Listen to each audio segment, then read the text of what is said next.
Well, good morning, Houston. This is Oscar Hines. Welcome to the Natural Nation Network here on the Edge Radio Network, joined by my beautiful co-host, Miss Nicole Giddens. Hello. How are you? I'm fabulous. Yes, you are. Well, that settled that. Wow.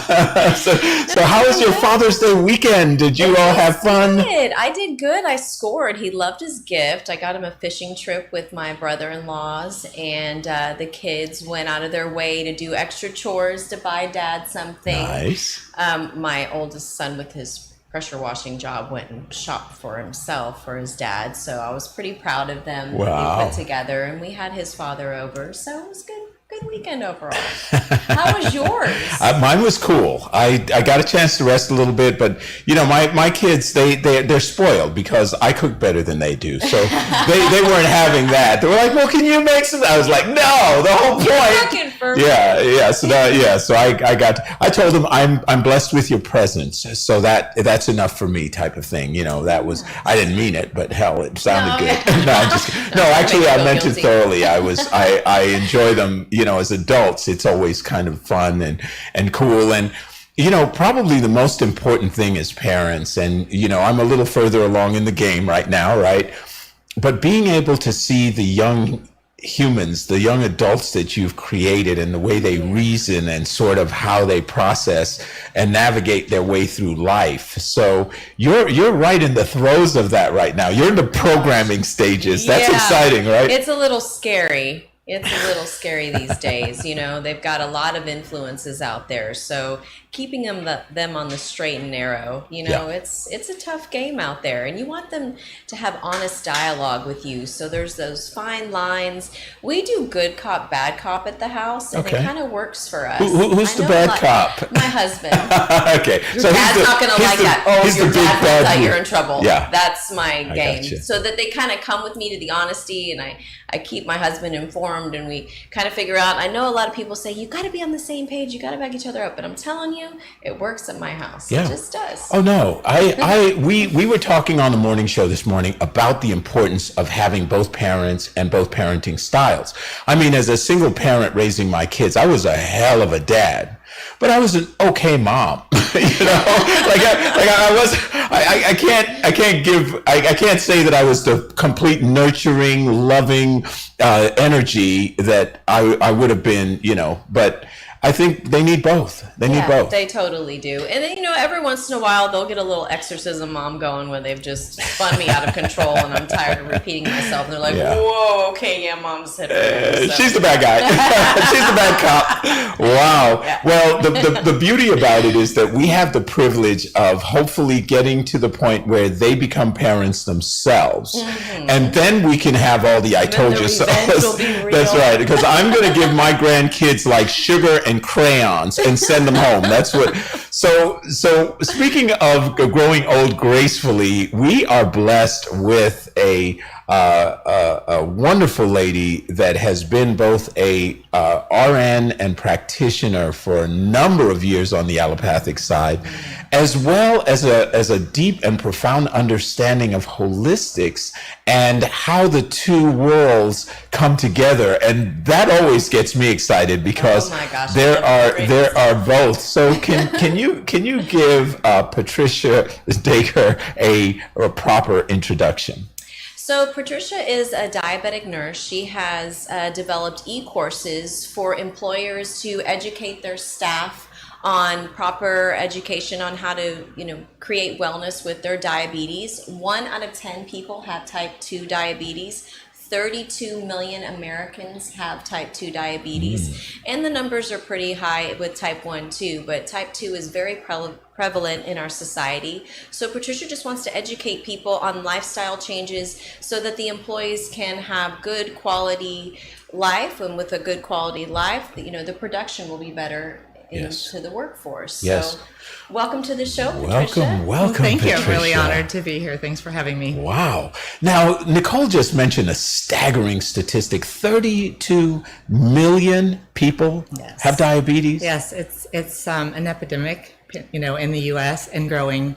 So there's research that says in the last 10 years, despite billions with a B, of dollars in research for medication technologies, we're not seeing vast improvements. So there's a lot of effort being done to improve diabetes, but it's still growing at an alarming rate, and we're seeing it in populations we haven't seen it before. Wow. Now, almost everyone that has found the level of passion that you have found has a story. What's yours? Yeah, I'll tell you briefly. So as Nicole mentioned, I've been a nurse for 35 years. Graduated from nursing school when I was 20, believe it or not. So my background, I worked extensively in Dallas, Baylor University Medical Center. Like a year and a half on the floor, 3.5 years of medical ICU, and then the rest of my career, about 12 years in ER. And during that time, I took care of countless people that had diabetes. I saw every aspect of it. The irony is I didn't realize it when I got it myself. And so when I was working in the ER, I had lost some weight. I was tired. I attribute it to working nights. I attribute it to the gods were finally being grateful about my weight, right? And it was falling off. I wasn't having a problem with it. So there was a benefit. You started dropping some weight. Oh yeah, it was great. Except for Wow. I was so tired. Wow. I really didn't catch all the signs because I worked nights, so it was such a weird, and the signs would be frequent urination, hunger, fatigue, things like that, some blurred vision because you get very dehydrated because of the high sugars. I never saw it. And so it was actually a very, what was the word I'll say, an unusual event. So it was about 3:00 in the morning one evening, working nights, and we had this red phone in the emergency department. We called it the bat phone, and Yeah. it would ring to tell us an ambulance was on the way. And I remember one night, 3:00 in the morning, I'm just so tired. And this thought ran through my mind, kind of like, I hope it's a fatality, just because it would be over quickly and I could sit back down and rest. The thought of having to care for someone Wow. for several hours, just like, I don't know how I can do it. And that thought jarred me that as a nurse, that's not Yes. who I am. It's not what I'm about. But I was so tired. I just didn't have the mental or the physical energy. And that really got me moving. So I went and saw my doctor. We did some tests and the diagnosis happened after that.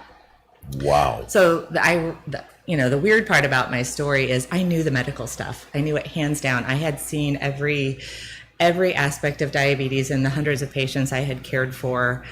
And that didn't make me want to do the work any better. I hated it. I was a nurse. I was on this side of the triage desk, this side of the needle. I wasn't one of the people who should have it.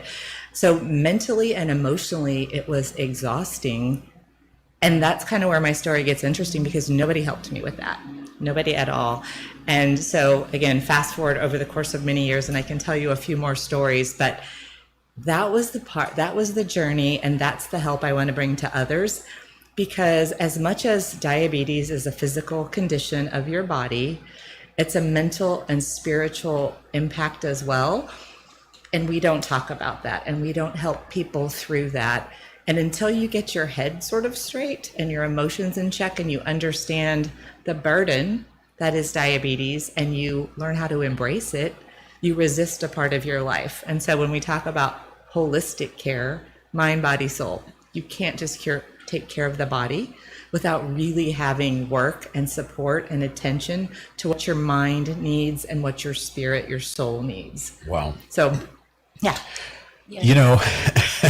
As I'm listening to your story, it's very poignant because you're talking about a person who's dedicated their lives to healing people and then who literally is sitting there forced to think about how it would be better if the next person coming in were dead rather than you having to exert the physical, emotional, and physical effort to take care of that person.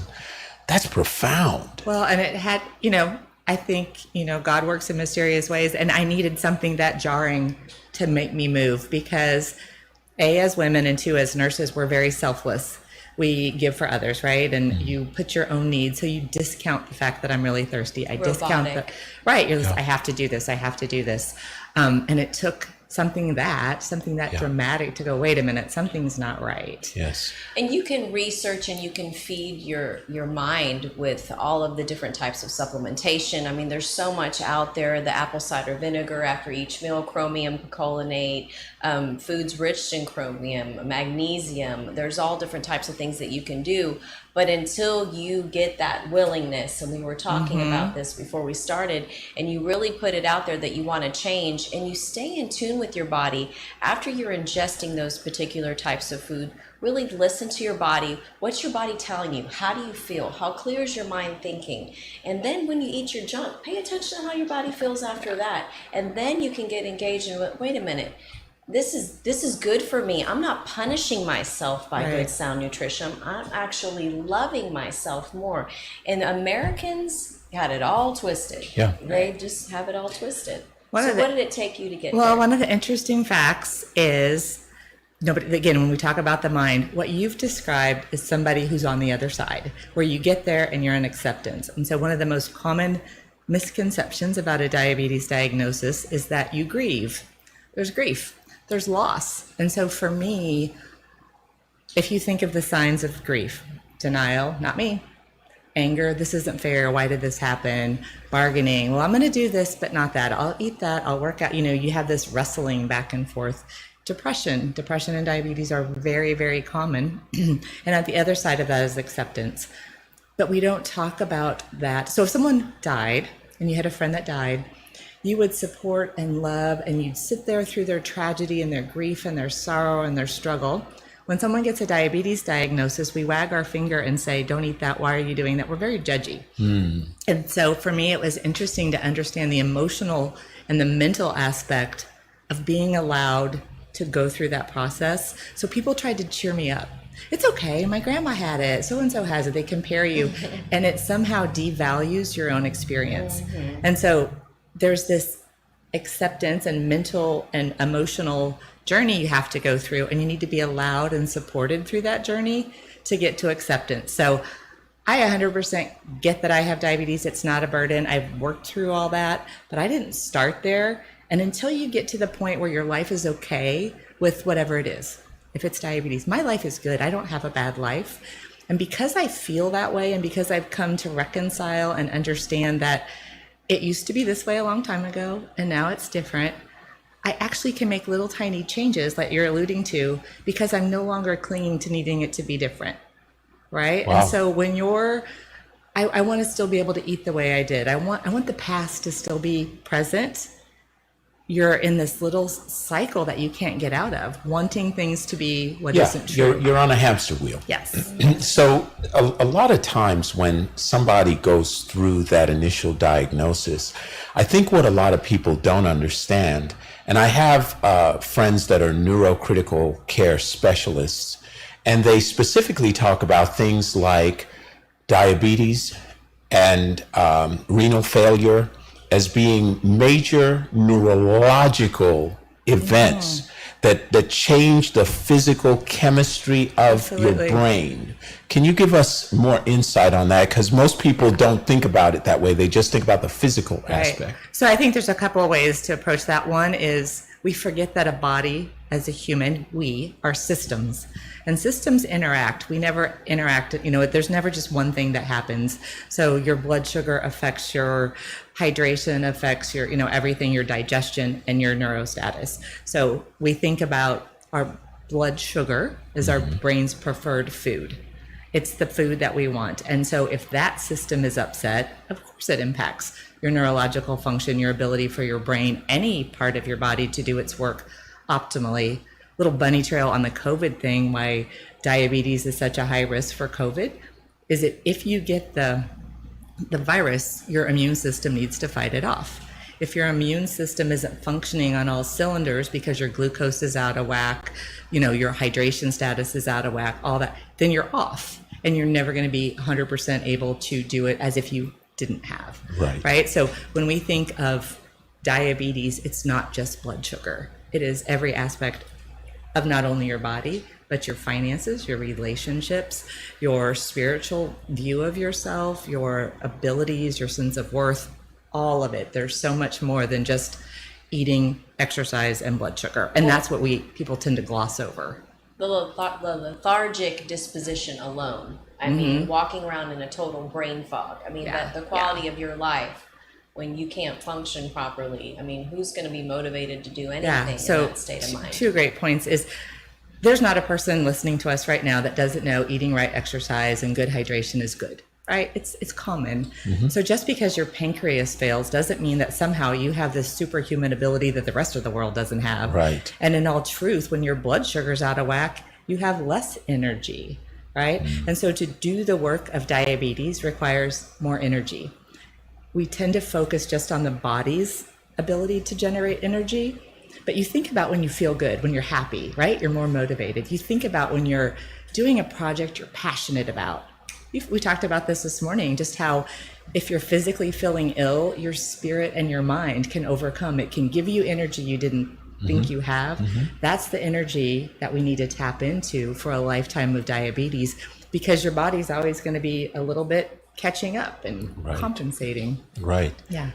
Well, it was interesting when you said that a lot of people, because I have, unfortunately, a number of dear friends and relatives, my siblings, who've contracted and have diabetes. And, you know, it's easy to say, hey, stop eating that cake. But it's what you were saying is it's more of a emotional journey. You've got to come to a place of your own self-worth and everything else.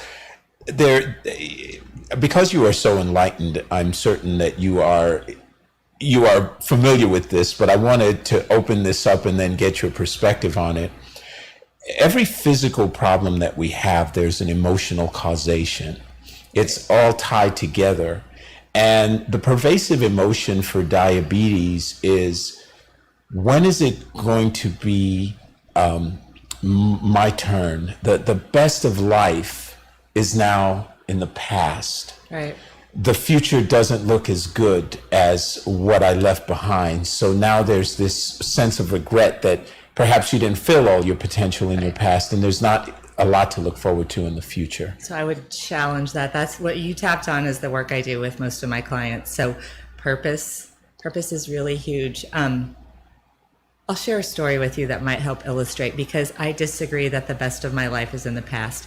My life is different, but each of us has a different life every day. Something happened, that life continually moves forward. It never moves back. But so when I was first diagnosed, diabetes was a snake in my head, and I hate snakes. Let me tell you, I am deathly afraid of them. We were at a little friend's house this weekend, and there's a creek, and there were snakes out there, and let me tell you, not my favorite. But the diagnosis was, here's a snake, hold it, take care of it, feed it. The snake likes this food, spend your money on the snake, right? And I didn't want it, so I kept it as far away as possible.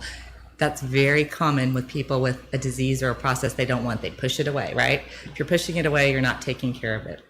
So I actually ended up in counseling several years in, because I was so frustrated that I couldn't do, and I'm a recovering perfectionist, right? There is no perfect in diabetes, but I was so frustrated. And that's where I really understood I was grieving, was that aha moment. But through that process, my snake became this little girl. And so my diabetes is a little girl that needs medicine and food, and I have to take care of her, and I have to watch out for her, and I'll cry, but my mama heart can do that.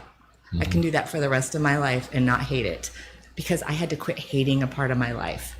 Hate is such a heavy, there's so many negative emotions. And so how do we find a place where you're okay with life as it is? This is your day, and every day you get a new day, right? And you get to do something with it. So yes, my days include being on an insulin pump and checking my blood sugar, but 100 years ago I would have died. And so it's a gift. Yeah. So I don't at all, zero, feel like I lost. Diabetes has taught me more than it's ever taken away. And it's because I chose to befriend it and learn from it and understand my soul a little bit more, which is that spiritual side. Wow. Yeah. So man, that's profound. But it's true. Nobody's good at something they hate. Yeah. I'll say this all the time, right? So, and as a U.S. culture, we chase perfection, and I have been. I'm a type A, right? Again, recovering. So you can't win when you're chasing perfection, when it has to be right. The numbers always have to be right. You fail over and over and over again. So I don't chase perfection. I persistently play the game. Every day I take whatever it throws my way and I figure it out. Some days it's harder than others, right? But I persistently play the game. So I love the analogy that you just gave us. This analogy of it was a snake, something to fear, something to loathe, to a little girl, something vulnerable, something in need of care. And that paradigm shift was substantial for you. Yeah, it's huge. The question becomes, how long does it take, or should it take? I know everyone's different. Right. I know everyone has different sets of circumstances, but reasonably speaking, as both a professional and someone who's experienced it, Right. what's that time look like? Again, it's variable. I think the journey is through that grief, because it's when you get to acceptance and you're okay with what is, not what you wish it were. And so there's going to be, and the thing with grieving is it's all so important and purposeful. The more you jump in and do it, so the more that you start with denial. I don't want this. That's good, because honestly, if you do see something bad and you deny and push away, it gives you a moment to process. So denial is healthy. Being angry is healthy. This isn't fair, because anger forces you to act, right? Bargaining, when I'm like, it's when that's your trial and errors. How do you figure out how to do this? And you'll figure out what works and what doesn't work, right? And this depression, sad time, it's worth it. The faster you go through those and find purpose in all of those things, where it's not wrong to feel bad, where you're entitled to go through this grieving, is where you land on the acceptance side.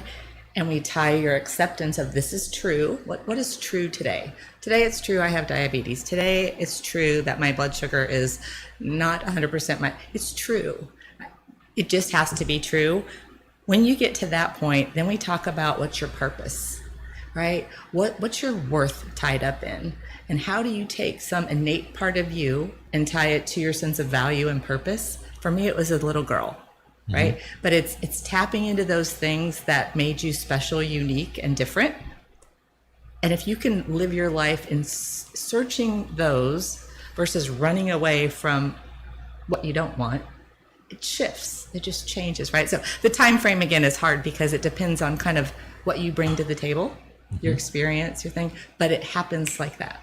Yeah. Once it happens, it's almost instantaneous. When you got to acknowledge how you're poisoning your body, and you and I both had something in common. I always had my clients journal their food throughout the day and write their calories and paying attention to serving sizes and things like that. So you have your patients create that journal so they can start realizing what they're ingesting inside their bodies. And then so you start making that acknowledgement, making your changes. Oh, wow, that's a serving size. You start cutting down portion sizes, implementing more nutrition. The body composition changes also ignite something in you, because a lot of people need to see that tangible product, right? They need to see that visual. Oh, wait a minute. I'm seeing a difference in my skin. I'm seeing a difference in my body. And that kind of motivates you a little bit too. It's unfortunate that we have to see the outer first. Well, and so in my course, what I've done is I've taken the things that I found with clients and the things that I found most transformative for me, and I've put them online in a course that individuals can take. And my goal is really, I want this in the corporate wellness space so people don't have to pay for it. But the tenets of the course, there's 5 key principles. So 1 is education. It's basic diabetes education. You have to know. 2 is the grief we talked about. You have to be aware. 3 is motivation. What motivates you? What makes you decide? Some people, it's a tangible external result. Some people, it's validation from someone else. There's a lot of different, so we go through some tests. How are you motivated? So we understand that. 4 is ownership. So the ownership principle is that which is mine is good, right? And if you have to own your life, your diabetes, what you do, if it's your doctor's decision, your parents' decision, somebody else is telling you, you've relinquished some control. So stepping into ownership is very powerful. And the last one is communication. None of that, and communication is being able to speak so you're heard, your voice, that your truth is able to be communicated to. I don't like it when you call me that. Doctor, I don't like it when you disregard me that way. How do you get your voice heard so that you are empowered? All of those things build your personal power. And as I work with clients, it's not what to do. I don't focus on doing. It's about being. How should you be? So doing is a series of, I have to do these strict things, but let's be curious. Curious is a wonderful, wonderful way to approach anything. So I'm curious about my blood sugar. So I'm going to write it down in my journal, my curiosity, and then I'm going to look at it and go, I wonder, look what happened when I did this and this. Curiosity is never judgmental. It opens up doors. And when you start to see a pattern, just like that, something changes. And so using ways to be instead of things to do is something you can do 24/7. It's kind of like, I'm going to be persistent, not perfect. Right? And so if we can focus on ways to view the world, view ourselves, view diabetes, and we come up with coping skills that help us address whatever the things are. To your point about change, the medical community does not help us with change very well. After I was bedside and nursing, I was a corporate executive, and in the corporate world, there's so much emphasis on how we do change. Right? So changes in teams, why people make decisions to buy, how we, what's another good one? How teams work together. Anyway, there's just a lot of things of how to impact change in a corporate environment. Yes. And we can use a lot of those same changes. And to your point, maybe it's external motivation, maybe it's acknowledgement. There's a lot of different things. But how do you go from where you're at right now to where you want to be? Yeah. Right. It's a series of changes. So a lot of times, and you were talking about beingness. Beingness is about self-awareness, right? So when we become profoundly self-aware, then we can affect change in our lives. The challenge I think that most people experience is that they have been programmed. Yes. So they're in their early formative years. There are certain things that they come to accept to be true. And then that creates these voices in their head. I'm not worthy. Yes. I'm not good enough. I'm not smart enough. And all the things, I'm not skinny enough. All the I'm not enoughs are resonating over and over again. What you're talking about requires some profound discipline and some profound, I don't want to call it psychotherapy, self-care. There's a lot that goes into being able to hear that voice clearly. Yep. How do you shut down the noise so you can get that voice to prevail? So we talk about it. First, you have to acknowledge it exists. Many people don't realize there's a voice, right? So you're kind of just going through on autopilot. One of the things we practice is a pause between what I'm thinking and what I'm doing, right? And so pause and ponder and wonder. The Curiosity Journal can help you with that pause. But when you come to understand that there's other voices inside, so we'll do some journaling. There's activities I do in my course where, let's go for example, what I should be doing, right? The shoulds in your head. So I should do this, I should do this, I should do this, I should do this. We'll talk about all those things. Then we'll take the shoulds and we cross out the word should, and I get to. And get to is permission. I'm allowed to. It's a choice. And as we start doing these transformative sort of exercises to better understand what you believe and what you're listening to, then there's an awareness. And like you said, it's just, I notice now that this judgmental voice, and let me just add really quick, you layer diabetes on top of a person's life, and that judgment, you shouldn't eat that, you should do this, you should be able to not do this, you should lose weight. There's a lot of what someone else thinks you should may not be in alignment with what you're capable of today. Right? So the process is just one of awareness, right? And so tools and exercises, and it has to be personal to the individual, because when it makes sense to them, the light bulb, it's transformative and magical. Yes. It's really cool. Wow, good stuff. Really good stuff. You know, as we listen to you, Patricia, kind of take us through this journey, you realize that this is just as much a mental, emotional journey as it is a physical one. It's 100%. And so many people, when they get this diagnosis, I remember a close friend got the diagnosis, and literally we were in business together and he just didn't call. I was calling for 3 days. I'm like, are you wrapped around a telephone pole? We have business. What are we doing? And it was scary. And then finally, after reaching him, 3-4 days later, I said, well, I've just been diagnosed with this. And what I had to do, because I was frustrated because we had business to conduct, I had to pull back and I had to realize, you know what, that's their coping mechanism. They were going through a mourning period, and who am I to be upset about that? Now it's about being supportive and informative and educational and so on. So there's a lot to be said about those in the support roles around somebody who's been diagnosed. And so we want to unpack a couple of different aspects of this. Sure. And so we're gonna Oscar. Yeah, we're gonna take a break. No, that's what I was gonna say. Thank you very much. I've done this a few times. We are gonna take a break, and when we come back, we're gonna be talking to Patricia about some of the things that current medicine does and some of the practices that we can adapt in a natural way. So let's take a break. We'll be back in just a moment with Patricia Draker on the subject of diabetes. Good stuff. Thank you. Edge Radio Network, where we have conscious conversation. Edge is about love, relationships, and healing. Edge Radio is for everyone and about everyone. Edge is about working together. Edge Radio is about recreating a beautiful body. Edge is about community, synergy, and empowerment. Edge is about being kind, compassionate, and loving to all. Edge Radio is about beauty and fashion. 各位观众 ，Edge Radio 是大家最好听的一个电台，不要忘记听哦。Yeah, I love Radio. You can hear all about the topic and join us soon. Edge is about being on the edge and not jumping. Yes.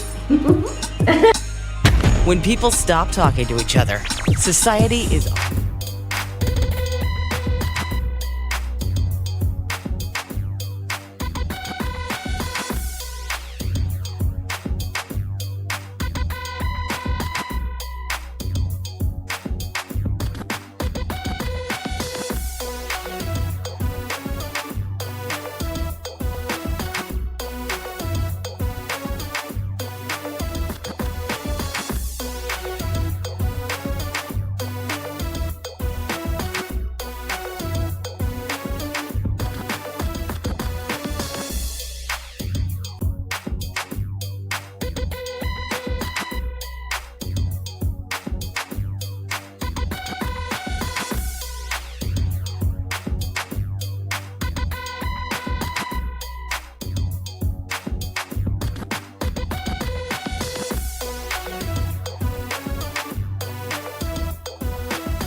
And we are back. This is the Natural Nation Network here on Edge Radio.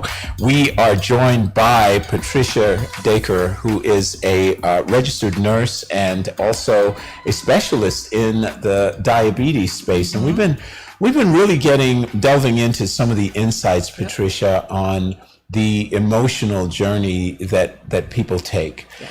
And you did mention that there's the other practical side of this, right? That we have to change our diets and all that stuff.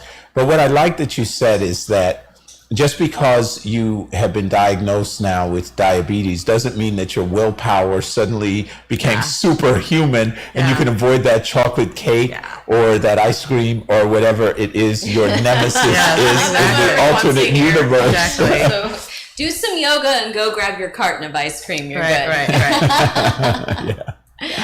So what do you do to strengthen your resolve to make sure you're doing the physical stuff as well? So, first of all, willpower is the least effective strategy you can ever use because you will run out. You will just, at some point, you'll run out of willpower and it will fail. So if we can tap into what you want to do, so you have wants and needs and desires. And what happens with working out, with food choices, is you have some competing needs. right? So every choice you do every day is towards a positive and away from a negative. So one of the things that we can do is, how do we frame the things that you think you don't want to do, which feel bad? They feel like self-deprecation, things I don't want to do. How do we make those into a positive? And you don't do them all at once. They're little tiny steps. So the moment you can start choosing and wanting something instead of not being able to, right?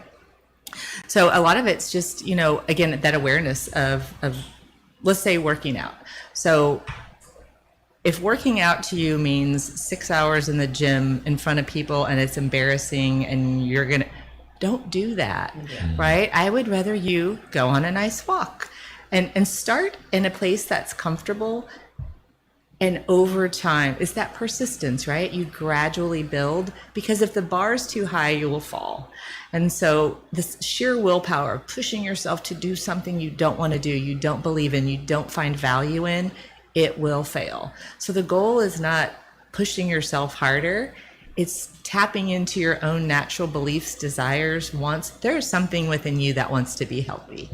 We have to find it. And we pull it out a little bit at a time by unpacking. Sometimes it's letting go of things like, I used to believe this, that doesn't serve me anymore, right? And so if it's hard and if it's going against what you believe in yourself, that's where we start, right? Anything that creates more admiration for your body, to nourish your body, is really a gift. And if you can look at whatever comes your way that's going to make you make those changes, that's how you have to look at it, right? You're getting more motivated to treat yourself better. And if you look at it with that retrospect, it's probably... So the interesting thing, so I'm a board certified nurse coach, and nurse coaching is a holistic paradigm of nursing. So it's body, mind, spirit. And we believe in a holistic approach that the individual is the expert on themselves. So you have this innate knowledge, that your gut, trust your gut, right?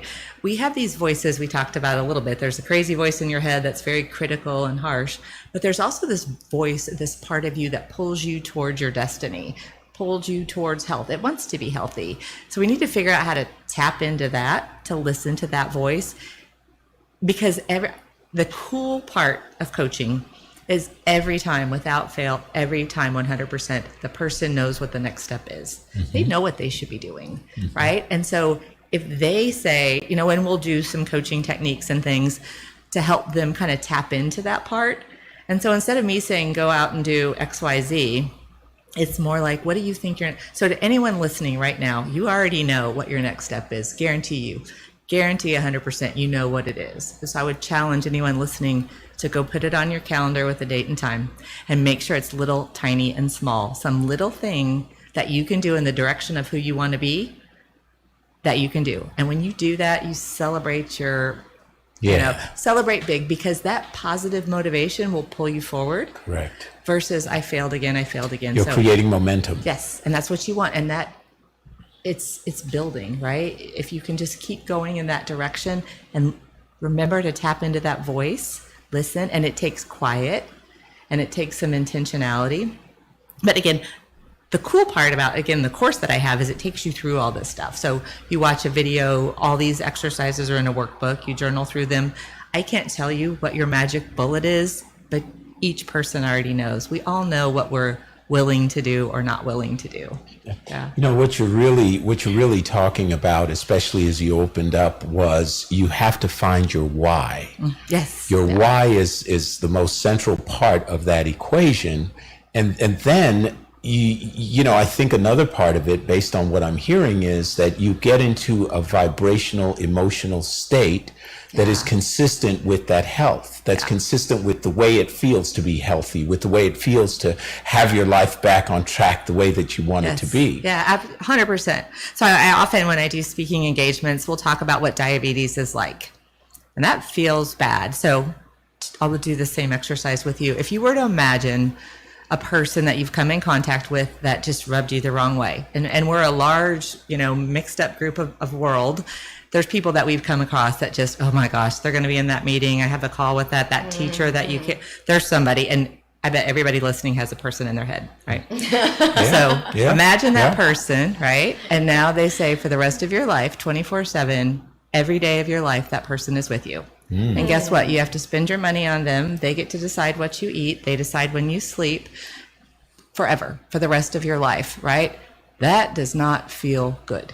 Doesn't. Nope. And so diabetes is an unwelcome and uninvited guest, but you can figure out how to make peace with that person. So if you really have to live with that person who you just not your favorite person, the goal is how do we make peace so you're empowered, you're in control, they're living under they're not calling the shots, you are, right?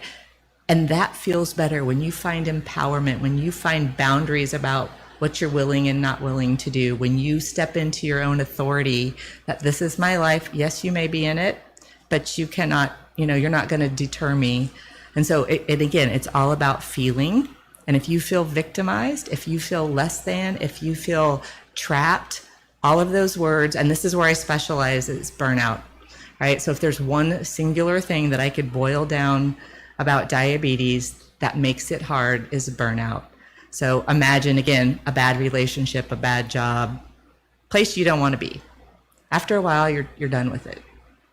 How do you overcome burnout? And that's probably the biggest contributing factor to negative outcomes with diabetes, is people get tired of it. I don't want to do this. It doesn't work anymore. I'm not getting results. That's a feeling and that's a mindset. And those are things that we can choose to change, right? But burnout is, if I had to boil everything that we talk about, is how do you get out of burnout? And that means when burnout, you're stuck. I'm stuck. I see no way out. There are no options. I'm not sure how to move forward. And it takes one step to get you moving. And Just convincing one. yourself that change was good enough, Yeah. even though you don't see it yet. Well, you and know? finding the one change that gets you moving, right? There's something that we can find that you agree to that will be, okay, well, I don't have to do that one thing, or I'm going to make this change or do this choice, or I'm going to call this person and tell them something that I need to say. It could be any little small thing that gets you from this belief of I can't to I can, right? And then you keep doing that. We keep going in that same direction. Yeah. I like the term become a possibilitarian. Yes. That's I love it. a cool concept. Hebrews 11:1 says, faith is the assured expectations of things hoped for, the demonstration of realities though not yet beheld. So it's a definition that I really like, because when you think about the demonstration of realities though not yet beheld, you really have to move into that state. There is a inherent problem culturally with disease and the way disease is portrayed. It's portrayed and vilified. So you mentioned it earlier, but you have people that will be like, oh, now that you have diabetes, my uncle had diabetes, and what they had to do was blah, blah, blah, blah, blah, blah, blah. And then you start just hearing these, you hear those horrible stories, you get caught up in that whole mess, and then it just becomes this cyclical downward potential spiral. Doctors, generally speaking, are pharmacologists. They're going to say, you got this problem, you need this insulin resistance you have is going to help to pump insulin into your pancreas. They'll give you all the technical reasons why this is going to work. And there is no real emotional support behind that. But there have been people that have gotten off of insulin completely, that have turned their lives around. Have you dealt with those individuals? Do you coach those individuals? What does that look like? Probably not, because a couple things. One, if you're type 1, your pancreas no longer makes insulin, so Correct. you're on insulin forever. That's me. Yes. If you're type 2, actually you make a lot of insulin, and supplemental insulin sometimes doesn't really help. But those are the folks that through diet, exercise, and lifestyle change can get back to a point where the insulin they make is enough for them to be healthy. People that have that sort of willpower and internal drive already to make those changes are probably not the ones getting burnt out, right? So I tend to find people that are burnt out, they're stuck, I don't know how to keep moving, what do I do? How do I get out of this? I believe life happens in the bell curve, and there's people way far to the right that they're going to go do whatever it is. There's people way far on the side that no matter what you tell them, they won't change. There's this glut of people in the middle that get stuck, but with some help, they can get you moving forward. And it's really, when I think about the people that I coach, it's people that are stuck. They know what they know, and they need a new viewpoint. They need somebody to go, there's this other stuff you haven't thought about, and that aha moment is like, wow. But you know, I was mortified. My dad, who's passed now, had renal failure, and I was his primary caregiver. And I used to take him into dialysis sometimes, and I would literally see people sitting getting dialyzed, eating a Whataburger. Mm-hmm. And you know, at first I was just appalled because I thought, you don't care about your life, which was judgmental. That was very judgmental. So don't get mad. I saw Patricia. She looked at me like, are you serious right now? After everything we talked about, are you trying to tell me? No, I'm reformed. Just like you're reformed perfectionism, I was reformed judgmentalism, right? But I felt a sense of disappointment in their decisions. Right. And then one day I was talking to someone that basically said, you know what? The thing with those people, they were a caregiver, they were a practitioner actually. Mm-hmm. The problem with those people is that they have resolved that that's the way their life is. Mm-hmm. It's not going to get better. That no matter what they do, they might as well just enjoy themselves because you know what? Yeah, there's no hope. Yeah. And so you're talking about dealing with those type of individuals, right? To bring them to life, so to speak. To give them some. So interesting thing that you said, a couple of things that we need to touch on is the medical community. And I can say this because I'm a nurse and I've been there. I was on the other side. We are very judgy. I cannot tell you how many times prior to my diagnosis, why don't you diabetic people just eat better? You wouldn't have all these problems, right? Well, it's not that simple. That's one, the medical system, and there are people that aren't this way, but overarchingly, medicine assumes there's a problem and the doctor will fix it, right? So if you look at through the millennia, time and time again, medicine sought, and its purpose was to keep the body from dying through treatments, medicines, whatever. Very noble and worthy. That's all good. What's happened though in modern day medicine is the doctor is this esteemed God-like figure, and he gives orders. That's literally the word, doctor's orders to the patient, and the patient is passive. We receive care. Right? Just that relationship implies lack of ownership and lack of choice. So that's another thing that I work a lot with people. You can ask your doctor questions. You can say, that doesn't work for me. Most people are very afraid. And so one of the things that we talk about in coaching is, and I call it person-centered care. The medical term is patient-centered care.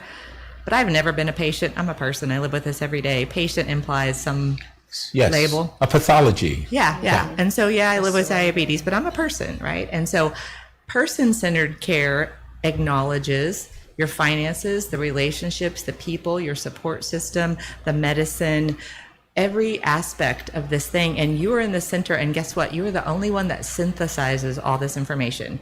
How you feel, what the doctor explains to you, what you're capable of, what you're willing to do. And in our medical communities, we don't really acknowledge that, right? So again, it's this prescriptive problem, solution. They surrender themselves to the doctor and just, okay. I can't do that. My doctor said, and I will never discount the knowledge and wisdom. I can go off on a bunny trail real quick, but you pay your doctors for their expertise, right? You pay them money for their service and their ability to help you.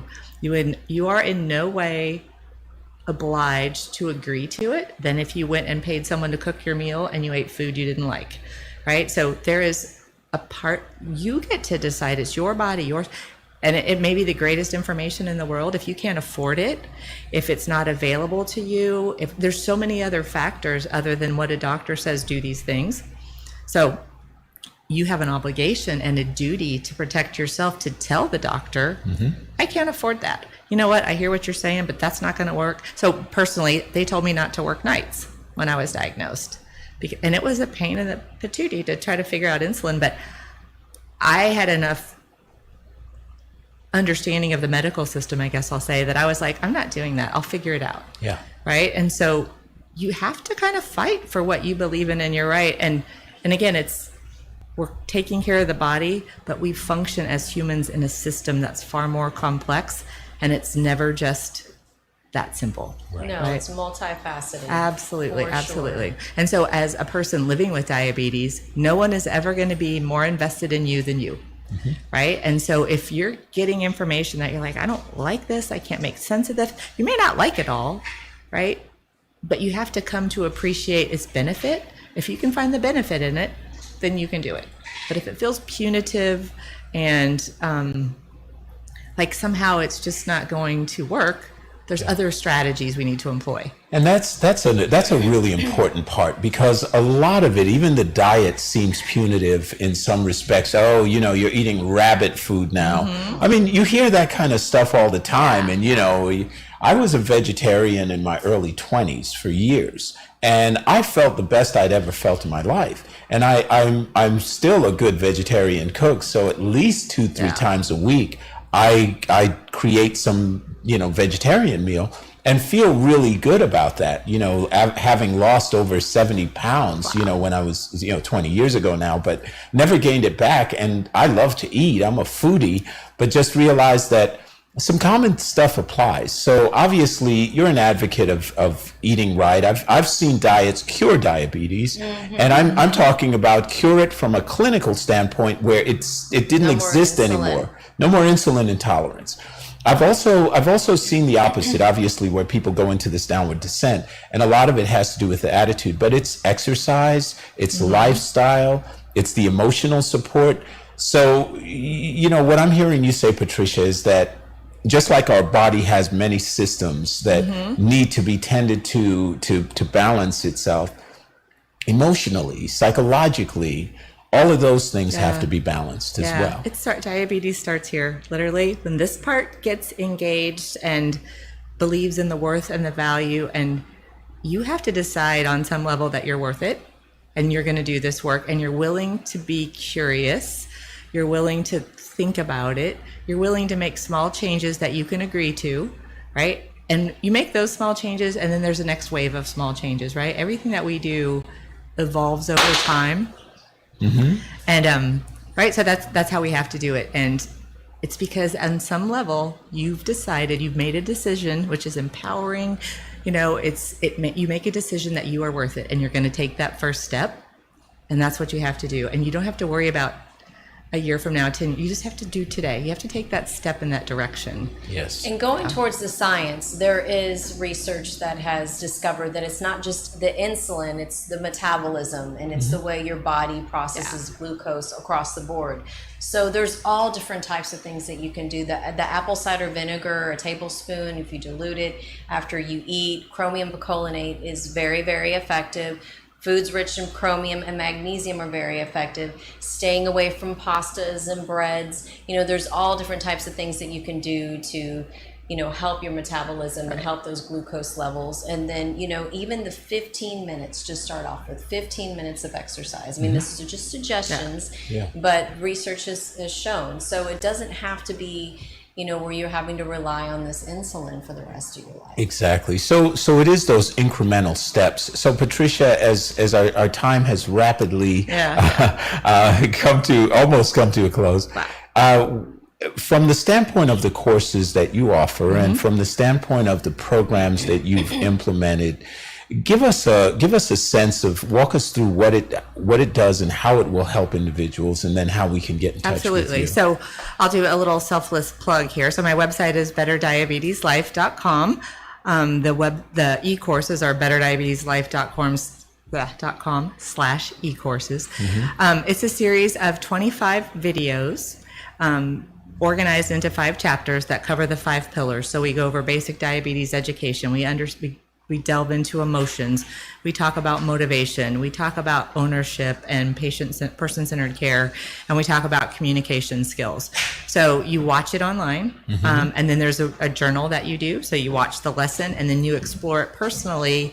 And that's the thing, is what's it mean for you? What it means for me is going to be different than you and you. And so they go through this series, and what it is, the best way is probably it's a series of Oprah aha moments. That's what I want. I want Epiphanies. You go, wow, I never thought of that. Just like, because I've had those, and those little aha moments have changed, oh my gosh, my life so much, right? These little tiny things where you're like, I never thought of that. And it's easy, and it's effortless, and it feels good, and it feels right. those are the things we want to do, right? To move in that direction. Wow, that's outstanding. So it really is, in many respects, a journey of self-discovery. Absolutely. You know, I've often seen people who have had ailments throughout their life, and then at some point in their future, the ailment goes away. But the ailment went away when their attitude changed, when their emotional energy shifted. Absolutely. Mind, body, spirit. They're connected, and we can't disconnect them. And if we don't approach diabetes management from a holistic mind, body, spirit approach, you'll never have the energy to do the work. You'll never have the level of faith in yourself to move forward and make changes. It's all about making changes that you agree to and that you can live with. Yes. Wow. Pausing, taking that deep breath, and really putting those self-affirmations out there that you get to do these things. You might have not accomplished them yet. Yeah. You get to do these things, and you're going to just take it one step at a time. Absolutely. Don't overwhelm yourself with anything. Yeah. Good stuff. So one more time, Patricia, how do folks get connected to your program? Absolutely. So my website is betterdiabeteslife.com.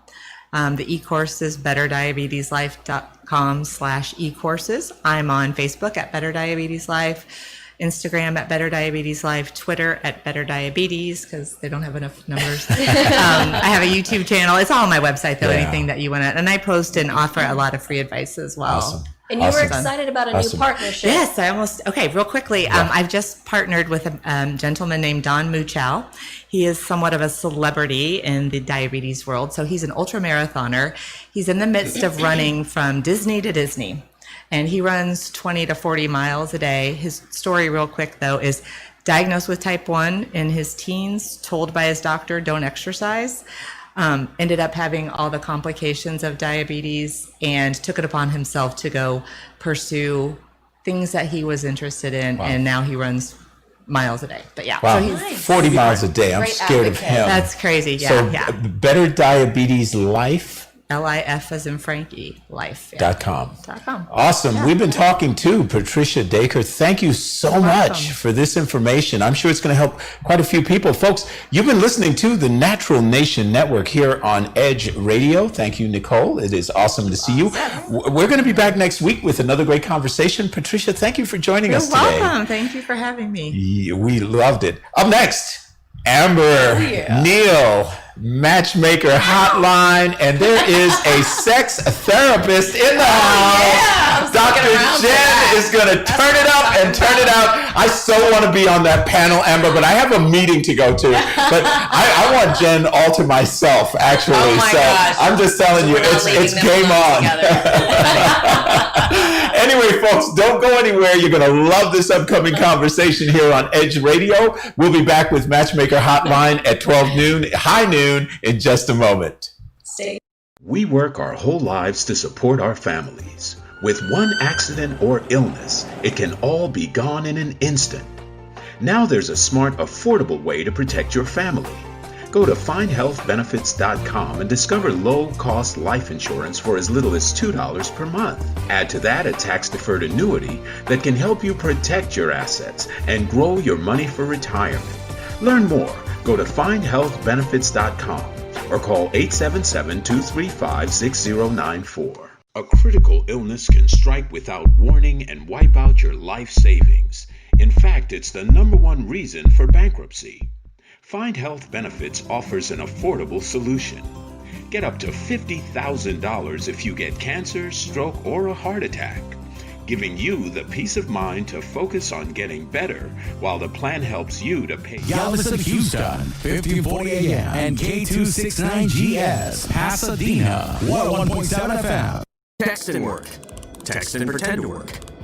Text and act surprised when someone calls you out for not working. Me? Text and whatever, just don't text and drive. Visit StopTextsStopWrecks.org. A message from NHTSA and the Ad Council.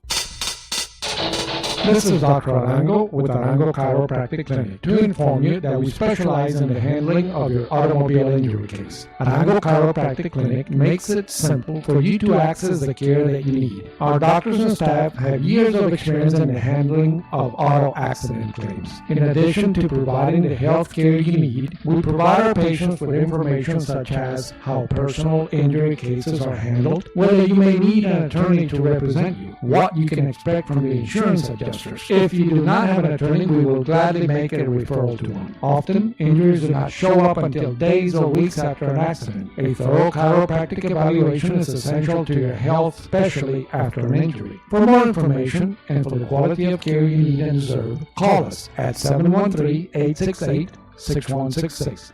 Arango Chiropractic Clinic, 713-868-6166. Contact us at 713-868-6166. Or for more information, visit our website at HoustonChiroClinic.com. 713-868-6166. 1540 AM and 101.7 FM Houston, Pasadena, Clear Lake. Business owners, thought leaders, when you're ready to connect with new customers,